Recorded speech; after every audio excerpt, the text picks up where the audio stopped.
आदिलक्ष्मी श्रीधनलक्ष्मी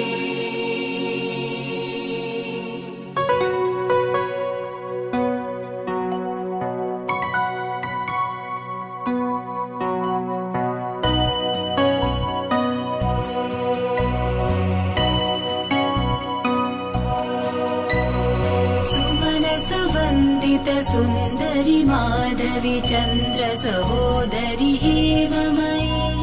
मुनिगणमण्डित मोक्षप्रदायनि मञ्जुळभाषिणि वेदनुते पङ्कजवासिनि देवसुपूजित सद्गुणवर्षिणि शान्तियुते जय जय हे मधुसूदन कामिनि आदिलक्ष्मि जय पालय माम् जय जय हे मधुसूदन कामिनि आदिलक्ष्मि जय पालय माम्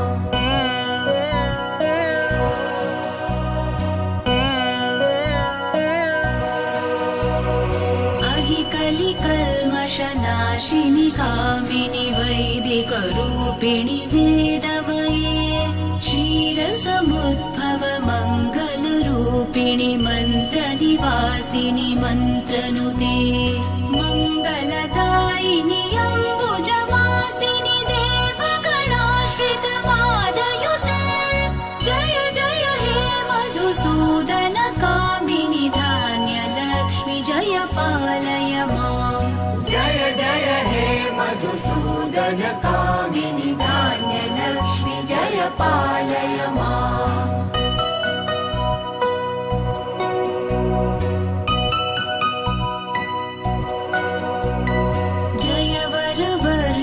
वैष्णवि भार्गवि मन्त्रस्वरूपिणि मन्त्रमये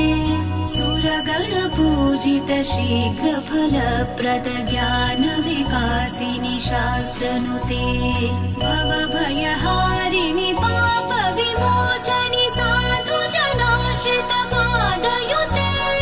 जय जय हे मधुसूदन कामिनि धैर्यलक्ष्मि सदा पालय माम् जय जय हे मधुसूदन कामिनि धैर्यलक्ष्मि सदा पालय माम्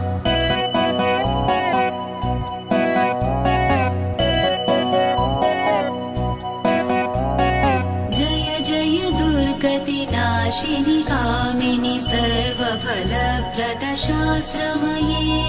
रथगज तुरगपदाति समावृत परिजन मण्डित लोकनुते हरिहर ब्रह्म सुपूजित सेवित तापनिवारिणि पादयुते